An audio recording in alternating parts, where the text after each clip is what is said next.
हाँ जी, बोलिए, बोलिए। मैं ये कह रही थी कि ना जैसे इरिटेशन के बारे में बताओ ना। जैसे मान लो कई बार हमारा शरीर साथ नहीं दे रहा, या कोई जने ज्यादा आ गए, या हम भीड़ में रह रहे हैं तो हमारे अंदर इरिटेशन हो रही है। और एक तो ये यही वाला पहले ये इरिटेशन के को मतलब। ये देखो, धैर्य की कमी है। भीतर वो धैर्य नहीं है। यानी देखो, भीड़-भाड़ वाला इलाका है, कहीं वेटिंग करना पड़ रहा है, कहीं बहुत गर्मी है और पसीने से लथपथ और नंबर नहीं लग रहा है ना? कुछ चीज़ों की वेटिंग हो रही है, वहाँ पर इरिटेशन होता है, ऐसा बात कर रहे हैं? जी हाँ जी, जैसे कई बार मान लो हमारे हमें काम ज़्यादा करना पड़ गया, हमारे शरीर साथ नहीं दे रहा, उसमें इरिटेशन आ रही है, चिड़चिड़ापन आ रहा है, तो उससे व्यवहार में जो आचरण है वो मतलब जैसा हमारा अच्छा होना चाहिए वो नहीं हो पा रहा, तो उसके लिए क्या चीज़ ये मतलब कम क्या। ये कमी है, समझदारी की कमी है कि ये जो चिड़चिड़ापन हो रहा है, क्यों हो रहा है, चेक करना है भीतर कि कुछ ऐसी सुविधा चाहिए शरीर को, मन को कुछ ऐसी सुविधा चाहिए है ना? और वो नहीं मिल रही, इसीलिए चिड़चिड़ापन है। लेकिन इस चिड़चिड़ापन का करूँ क्या मैं अभी? वहाँ पर धैर्य रखना है। इसको किसी और के ऊपर निकालूँ, चेक करना है ना? क्योंकि हम चिड़चिड़े हो जाते हैं ना, तो फिर दूसरे के तीसरे से लड़ाई कर लेते हैं।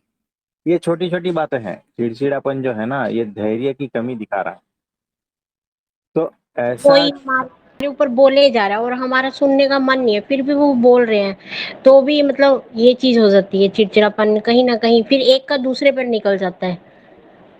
हाँ, तो ऐसा होता है। देखो, हमारे पास भी आते हैं ना, हम ये सत्संग में है अभी, ठीक है? कोई आता है पेशेंट जिसको दवा नहीं लेना रहता, सिर्फ पास में बैठना रहता है और अपनी बातों को बोलना रहता है। आप समझे? जी, हाँ जी। है ना? तो वो हम यहाँ पर से एग्ज़िट हो जाते हैं, है ना? म्यूट हो जाते हैं और फिर उनकी बातों को सुन लेते हैं। हमें पता है वो ऐसे ही तो नहीं आया है। हमें पता है वो सिर्फ टाइम पास है, सब पता है, लेकिन हम धैर्यपूर्वक सुन लेते हैं। तो सामने वाला सिचुएशन है ना, आपकी टेस्टिंग के लिए आता है। बातों में कुछ भी नहीं रहता है, उनकी ऐसी कचरा जैसी बातें रहती है और आपके सामने आधे घंटे से बैठा है। क्या करोगे? आपके जीवन का आधा घंटा चला गया, याद रखना। उस वक़्त क्या करोगे? अगर हाँ आप जी, बेहोश नहीं हो ना, लगता। आप होश में नहीं हो ना, तो आधा घंटा चला गया, याद रखना। अगर आप पूर्ण होश में हो ना और परमात्मा में लीन हो ना, तो आपका वो आधा घंटा गया ही नहीं। वो आधा घंटा व्यवहार का गया है आपका, इस शरीर का गया है ना? और बातें करके उनको कुछ मिल रहा है, उनका कल्याण हो रहा है। यानी एक जीव जो है ना, वो नरक में जाने से बच रहा है। ये पैदा हो रहा है, ये बड़ा कार्य हो रहा है ना? आप जी। अपना ही देखते हो, दूसरों का नहीं देखते हो, इसीलिए चिड़चिड़पन आता है। वो जैसे आपने कहा ना कि अपने अंदर दोष देखने हैं, तो वो मैं जैसे-जैसे चेकिंग करती हूँ, मैं आपसे पूछती हूँ। हाँ, तो तो एक बराबर है। और। हाँ जी। अंतर्दृष्टि हमेशा करनी है ना? अंतर्दृष्टि करते रहना है कि भीतर क्या-क्या पड़ा है।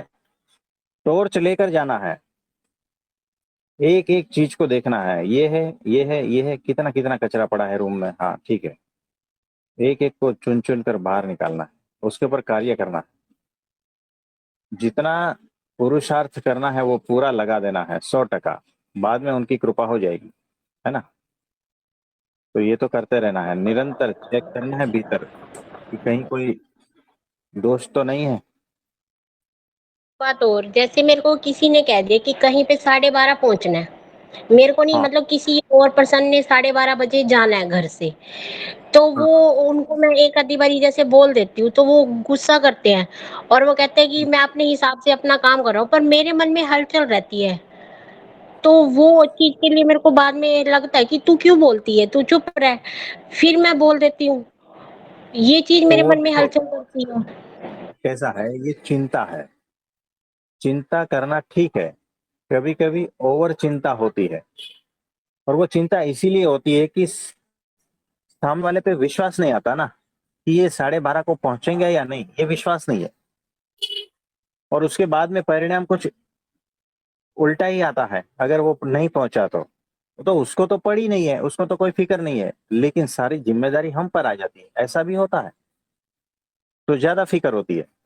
जैसे मान लो अपना टेलीग्राम पे ये सिस्टम 12:30 शुरू होता है, अगर मैं इसको हाँ, पौने एक बजे अपनी मर्जी से करूं तो ये सही नहीं है ना। तो वो मैं कहती हूँ कि मतलब ये चीज आ जाती है कि 12:30 मतलब, तो उस हिसाब से वो चीज हो, मेरे अंदर ये चीज रह जाती है। और सामने वाला हाँ, रिलैक्स बैठ रहता है, मैं कहती हूँ मतलब अपने आप से बात करती हूँ, तू किस लिए बोलती है, तू चुप रह, ऐसे बोलती हूँ अपने आप से। फिर भी सुनती हूँ बहुत बार, मतलब इस पे मतलब वो चीज मेरी हम्म, काम करती है, संस्कार मेरा काम करता है इस चीज पे। हाँ। तो ये होता है, धीरे धीरे होश पूर्वक ये सारा दुर्गुण जो है निकल जाएगा। तो जितना आवश्यक है उतना तो रहेगा, चिंता जितनी करनी है आवश्यक है उतनी रहेगी। कभी कभी क्या है कि ओवर चिंता हो जाती, या तो ओवर बेफिक्री हो जाती है, ऐसा नहीं करना है। जहां जितनी आवश्यकता है उतनी करनी है। जहां पर अगर कुछ ट्रेन लगी है 12:30 की, ठीक है, और आप आधे घंटे में स्टेशन पे पहुंच सकते हो, ठीक है ना, तो आप कितने बजे निकलोगे? निकलेंगे घर से, ये तो है ही है, ताकि समय पे कितना पहुंचे, बजे निकल निकलोगे? जाए। कितना बजे क्या निकलोगे? 12 बजे? 12 अगर बजे ये निकलोगे साढ़े तो 12:30 का ट्रेन है, पहुंच जाओगे? मैं 12 बजे से भी कैलकुलेशन पहले ही पूछ रहा हूँ। निकलेंगे। हाँ, और रास्ते की आपको दूरी पे ये तय करता है कि कितनी देर का रास्ता है, तो उस हिसाब से नहीं, सारा चीज। आधा घंटे का रास्ता है, एवरेज आज आधा घंटे का रास्ता है। तो हम 11:30 बजे अपना निकल जाएंगे, 11:30 पौने 12 तक। मैं बताता हूँ कैलकुलेशन किस तरह से करते हैं। अगर आपका 3 मंजिले का घर है, लिफ्ट है, मुझे बताओ, वो जो लिफ्ट है ना, अगर फंसी है किधर, किसी बच्चे ने बटन दबा के रखा है और वो कहाँ अटक गई है, आप सामान लेकर नीचे कैसे पहुंचोगे? अगर लिफ्ट का राह देखे हो तो एक दो बार ऊपर हो जाएगी, नीचे हो जाएगी, क्योंकि और भी मुसाफर हो सकते हैं, क्या नहीं बताओ। 5 मिनट आपका लिफ्ट में चला जाएगा। हाँ जी, हाँ जी। तो वहां से कुछ ऑटो पकड़ते हो ना, अब ऑटो वहां है ही नहीं, उस टाइम मौजूद ही नहीं है। जो हर वक्त वहां ऑटो खड़े रहते थे वहां पर ऑटो नहीं है, अब क्या करोगे? 10-15 मिनट ऐसे ही वेस्ट हो जाएंगे, जी, ऑटो ढूंढने लगोगे, हाँ है ना? जी। या ऐसा कुछ हो सकता है?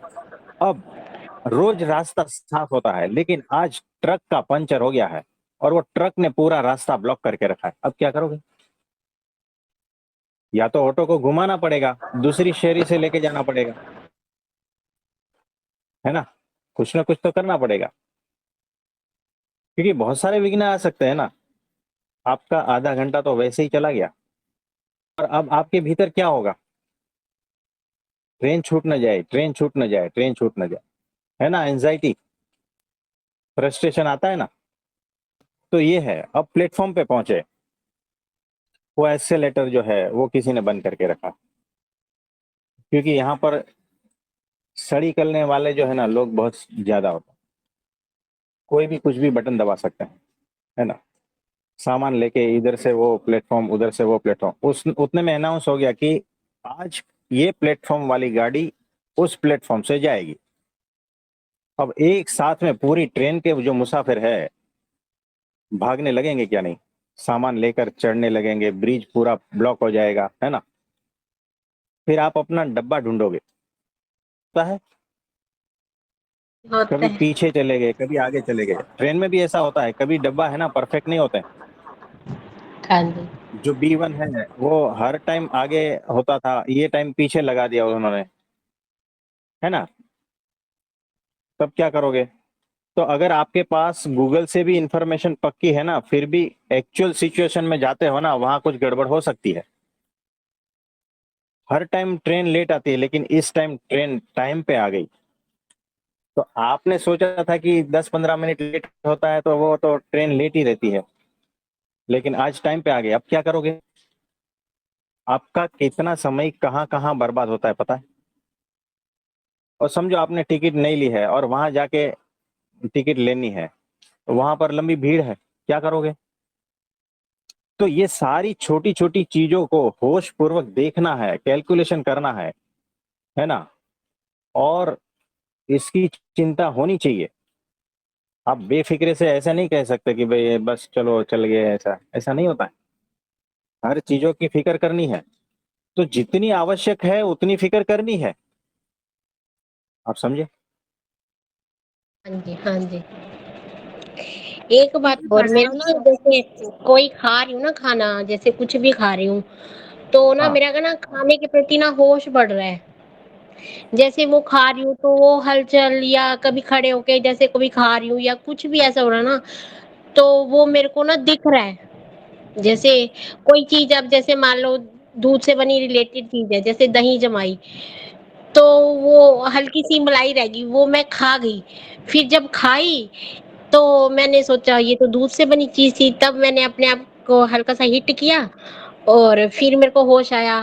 फिर जैसे कोई और चीज़ आई, तो वो खाने के बाद ना होश आ रहा है, खाने के ऊपर होश आ रहा है, जैसे ग्राही मुँह में हाँ, जा रही है, वो किस तरीके से जा रही है, वो एक हलचल भी अगर है ना, तो वो मुझे दिखाई दे रही है।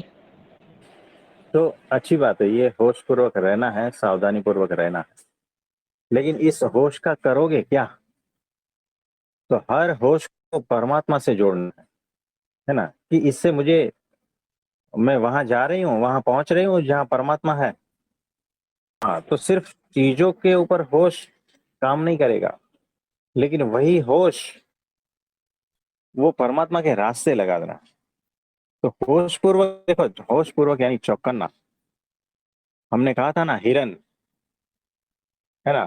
तो वो हिरन चौकन्ना, यानी होश कहाँ रखना है कि माया घुस न जाए, माया से डर के। डर यानी होश, डर में होश पूर्वक ही रहते हो ना आप।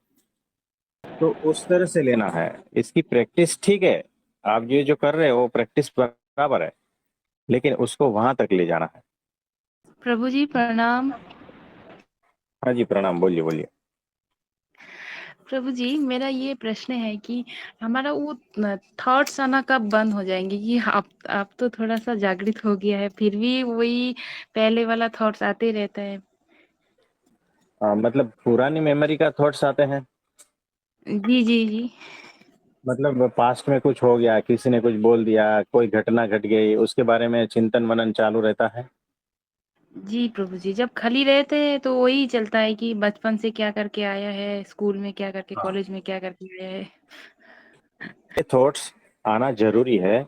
अगर ये थॉट्स से आप कुछ सीख रहे हो कि देखो कैसा जीवन है, सबका जीवन ऐसा ही है, और जीवन बीतता जा रहा है, और अब समय नहीं है, तो इसको भगवान के रास्ते लगा दो। अगर इस प्रकार के थॉट्स है तो ठीक है, लेकिन यूजलेस बार बार वही वही आ रहे हैं और हमें निराश करके जाते हैं, हमें दुखी करके जाते हैं, तो उसको हटा देना है। उसको बोलना है कि स्टॉप, सीधा बोल देना है स्टॉप, और वो स्टॉप हो जाएंगे कि मेरे रास्ते में मत आ, मैं परमात्मा में लगा हूं, है ना? तो जी जी, देखो, कभी और होश आ दूसरी जाता बात, है लेकिन। दूसरी बात, हाँ जी। परमात्मा में अगर आपको आसक्ति नहीं है ना, तो फालतू थॉट्स आते ही रहेंगे। यानी परमात्मा का विचार नहीं आएगा, आपको फालतू विचार आएगा, आपके पास्ट लाइफ का, और जो भी हुआ है ना पास्ट में, वो सब सब कुछ आता रहेगा। किसी ने कुछ बोल दिया, ये छोटी छोटी बातों पे फंसते रहोगे, छोटी छोटी बातों का सोच के, विचार के उसी पर अटके रहोगे। ये चित्त है, चित्त को अगर परमात्मा में नहीं लगाया ना तो गू में लगेगा, याद रखना। तो ये जितने भी विचार है ना सारे फालतू, ये गू समान है। तो चित्त को, मन को परमात्मा में लगाओ, नहीं तो वो फालतू जगह पे लग जाएगा, जीवन बर्बाद हो जाएगा। जी जी तो प्रभु जी, इसीलिए जो है कोशिश ना तो परमात्मा करते की हैं। स्मृति करना है।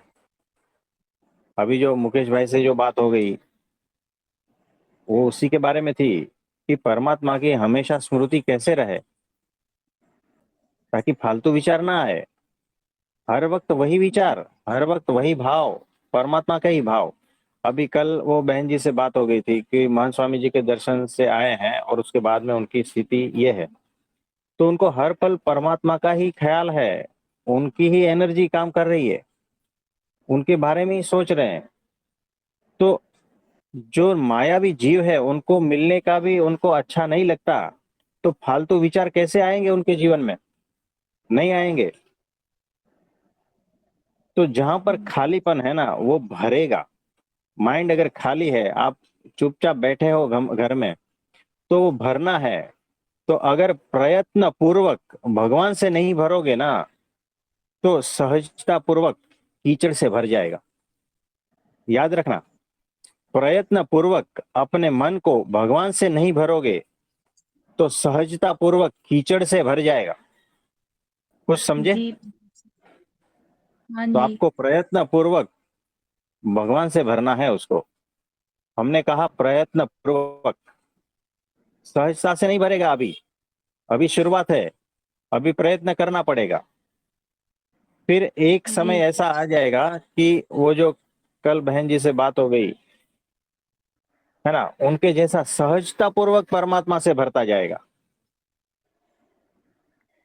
और अगर कीचड़ से भरना है तो प्रयत्न करना पड़ेगा। अब समझे? ये दोनों अलग स्थिति हो जाती है। तो शुरुआत में प्रयत्न पूर्वक भगवान से भरो, फिर सहजता पूर्वक भगवानमय ही रहेगा आपका जीवन, जी प्रभु जी। है ना। तो इस तरह कोशिश से करना है और भगवान से प्रार्थना करते हैं आपके लिए कि ये सब झाल जंजाल विचारों की जो माया जाल है उससे आप अच्छी तरह से बाहर आ जाओ, और वो बुद्धि और शक्ति दे आपको भगवान की, हमेशा आपके विचारों में भगवान ही रहे, ऐसा भगवान से प्रार्थना करते हैं। और आपको बहुत बहुत आशीर्वाद है। ठीक है। धन्यवाद प्रभु जी। धन्यवाद प्रभु जी। हाँ जी। प्रणाम। प्रणाम प्रणाम।